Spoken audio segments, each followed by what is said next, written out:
చలికాలం, ఎండాకాలం, ఆనాకాలం ఓదాని ఇంకొకటి వస్తుంటది. అప్పుడప్పుడు ఎండాకాలంలో ఆనలు, ఆనాకాలంలో ఎండలు, చలికాలంలో ఆనలు ఎండలు వచ్చిపోతుంటాయి. ఏడాదిలో తక్కువ ఓ 3 నెలలన్నీ ఉంటుంది ఏ కాలమైనా. కానీ నడుమ కాలం ఎప్పుడు ఎట్లుండేది తెలుస్తలేదు.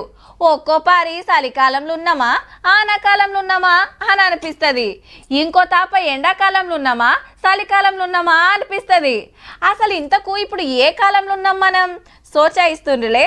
గీ ముచ్చట చూడురిగా.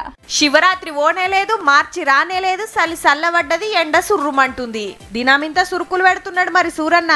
లెక్కకైతే ఇంకో 2 వారాలకు శివరాత్రి వెళ్ళినాక చిన్నగా చలిని సాగదోలి ఎండలు ఎంటర్ కావాలి. కానీ ముందుగానే చలిని సైడ్కు నూకి ఎండలు దంచుడు పెడుతున్నాయి. హీగేముంది, ఫ్యాన్లు రువ్వడిగా తిరుగుతున్నాయి, ఏసీలు ఆన్ అవుతున్నాయి, మూతులను దస్తీలు చుట్టినాయి, నెత్తికి టోపీలు వస్తున్నాయి. కానీ ఈ సంవత్సరం చూసుకున్నట్లయితే మనకి సాధారణం కంటే 1 నుంచి 2 డిగ్రీలు అత్యధికంగానే నమోదవుతున్నాయి. హైదరాబాద్, నల్గొండ, ఆదిలాబాద్ల మునుపు కంటే 3 డిగ్రీల గర్మి పెరిగితే ఖమ్మం జిల్లాల 4 డిగ్రీల ఎండ ఎక్కువ ఉన్నదట. తెల్లందాకా జరంత తక్కువే గాని పగటి పూట అయితే ఉడకపోతే. ఫిబ్రవరిలోనే గిట్లుంటే రేపు ఇంకెట్లుంటదో. మార్చి 2వ వారం నుంచే కొద్దిగా ఎండలు పెరిగే అవకాశం ఉంది. అలాగే ఏప్రిల్ మరియు మే నెలలోని 1-2 సార్లు మనకు వడగాల్పులు వీచే అవకాశం ఉంది.